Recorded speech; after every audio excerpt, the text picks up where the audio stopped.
Fala galerinha, paz do Senhor, mais uma vez eu com vocês. Está se iniciando agora mais uma escola bíblica dominical. Estamos na aula de número 10 da nossa lição desse trimestre, né? Aula de número 10.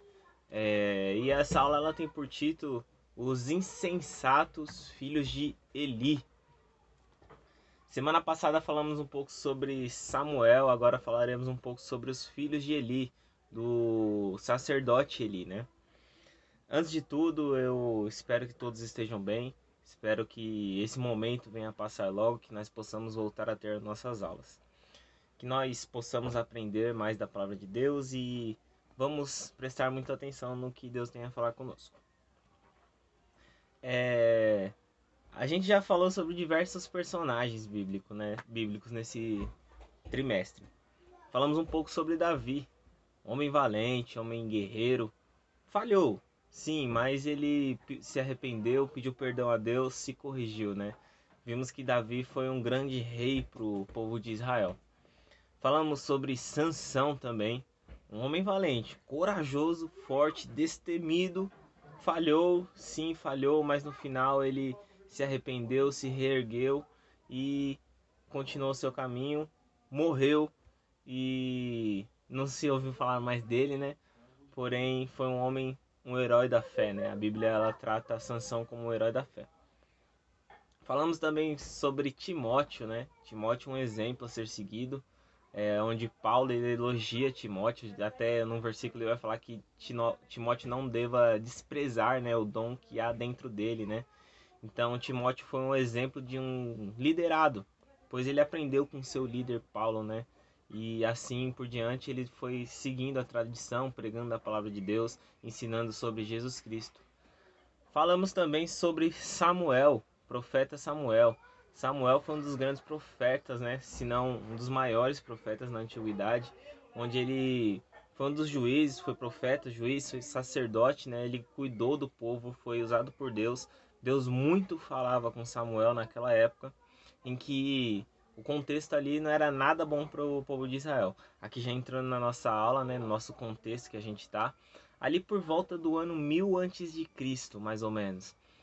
O que acontece ali? Ali era o período de juízes, né, que o povo de Deus estava passando. Esse período de juízes, ele se constitui quando o povo ele está sofrendo, ele está sendo oprimido e Deus ele levanta uma pessoa, né, para governar o povo, tanto politicamente ou nas guerras, para estar liderando conforme a vontade de Deus. Esse juiz ele era levantado conforme a vontade de Deus. E a gente vai ver, nós vimos aula passada sobre Samuel, né, que foi um homem muito usado por Deus. No começo do seu ministério ali, ele não sabia reconhecer a voz de Deus, onde a gente vê aquela famosa passagem que Deus chama ele por 3 vezes e só na terceira vez, com o auxílio, né, do seu líder, o sacerdote Eli, né, Samuel consegue se prostrar diante do Senhor, falando: "Fala, Senhor, que o teu servo ouve". E nesse contexto de sacerdócio é onde nós vamos falar sobre os filhos de Eli. Primeiro vamos entender quem era Eli, né? Como eu já falei para vocês, a tradição, o contexto ali do povo era que um sacerdote ele cuidava, né, dos deveres espirituais da nação de Israel, do povo de Deus.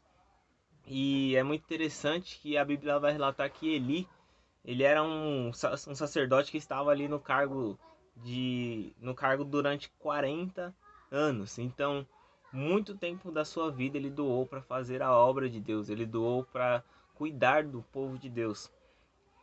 A gente vai ver também que ele era um homem temeroso a Deus, um homem sensível à voz de Deus. Como assim, Juan, sensível à voz de Deus?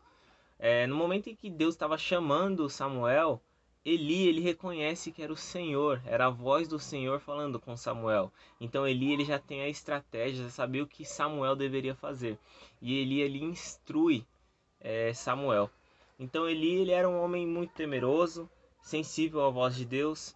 Porém a gente vai ver um defeito em Eli, que ele não repreendeu seus filhos. A gente vai lembrar que na Bíblia Deus ali chama o povo de Israel, fala que da descendência, né, do povo de Arão, né, sairiam os sacerdotes, né? E Arão ele teve 4 filhos: Nadab, Abiú, Eleazar e Itamar, né? Os quais foram consagrados ao sacerdócio, né? Juntamente com ele. Mas os dois primeiros, Nadab e Abiú, eles falharam com o Senhor, pereceram, né? E sobrou só Eleazar e Itamar.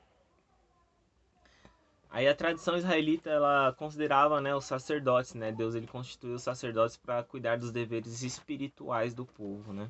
Oferecer os sacrifícios, as ofertas do povo ao Senhor, a expiação pelos pecados do povo ao Senhor. Então o sacerdote, ele tinha essa função de cuidar do povo espiritualmente. Eli, ele era um sacerdote, tinha essa função de, no templo de Deus, na tenda da congregação, cuidar do povo espiritualmente. Ele era aquele tipo de intercessor entre o povo e Deus. E em meio a tudo isso, né, Eli, mesmo com 40 anos de experiência no sacerdócio, é sensível à voz de Deus, é um homem experiente que tinha muito agregado na sua carreira. Ele teve uma falha que não foi... Ele não penalizou seus filhos, né, na verdade. Ele teve essa falha e o pecado dos seus filhos acabou interferindo diretamente no povo de Israel. A gente vai ver em 1 Samuel, capítulo de número 2. 1 Samuel, capítulo de número 2, né? Vai dizer assim, no versículo de número 12. Era, porém, os filhos de Eli, filhos de Belial, não conheciam ao Senhor. Então a gente vai ver ali Samuel descrevendo exatamente quem eram os filhos de Eli. Eram pessoas que não serviam ao Senhor. Lembrando que na linhagem, né, os filhos eles também tomavam o cargo de sacerdote. Então os filhos de Eli também tinham essa função sacerdotal. Mesmo assim, com essa função sacerdotal, eles não cumpriam conforme a vontade do Senhor. E a Bíblia é bem clara em dizer isso. Quais são os nomes deles? Um era Hofni, ou Hofni, dependendo da pronúncia, né? E o outro era Finéas, Hofni e Finéas, né? Eram os dois filhos do sacerdote Eli. A gente vai ver que ao decorrer do capítulo 2 até o capítulo 4 de Samuel, vai falar sobre os filhos de Eli, né? E o pecado deles, né? A gente pode resumir em três, né? Os pecados dos filhos de Eli. Primeiro era o desrespeito, né? À lei dos sacrifícios, né? O povo de Deus, eles sacrificavam ao Senhor, ofertavam, né, ali um cordeiro, né, ao Senhor, para que o Senhor se agradasse, né, do povo, né.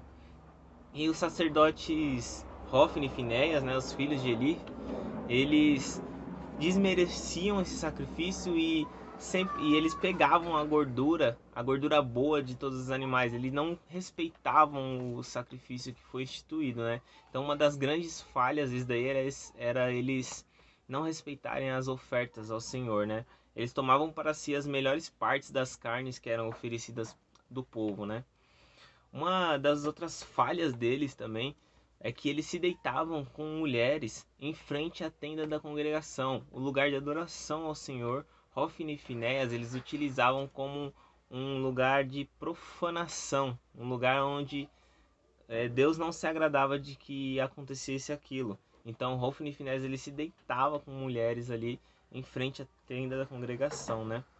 E outra questão também que Hofni e Finéias também falharam muito, erraram muito, foi em relação à Arca da Aliança. A Arca da Aliança, que representava a presença de Deus, eles tomaram em certa ocasião como um amuleto.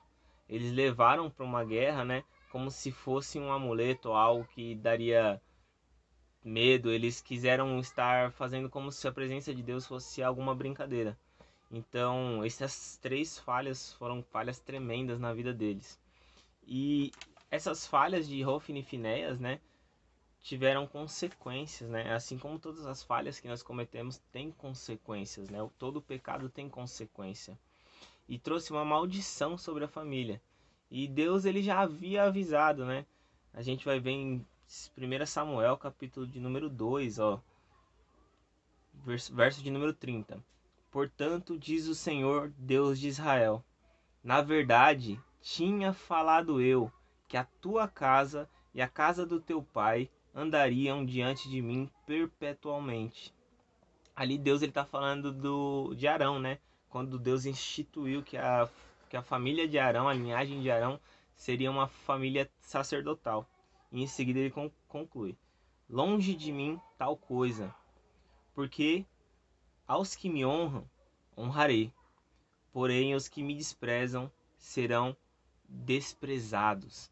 Então a gente vê ali Deus falando muito sério com Eli, mostrando a condenação do pecado dos filhos dele e dele também, da falha dele. Por que a falha de Eli? Porque ele já tinha sido avisado por Deus, por profetas, né, diante de Deus, que os seus filhos eles não agradavam a Deus. E mesmo sabendo que os filhos de Eli, faziam isso, desagradavam ao Senhor, e deturpavam ao templo, faziam todas aquelas coisas ruins, mesmo sabendo disso, ele não repreendia os seus filhos.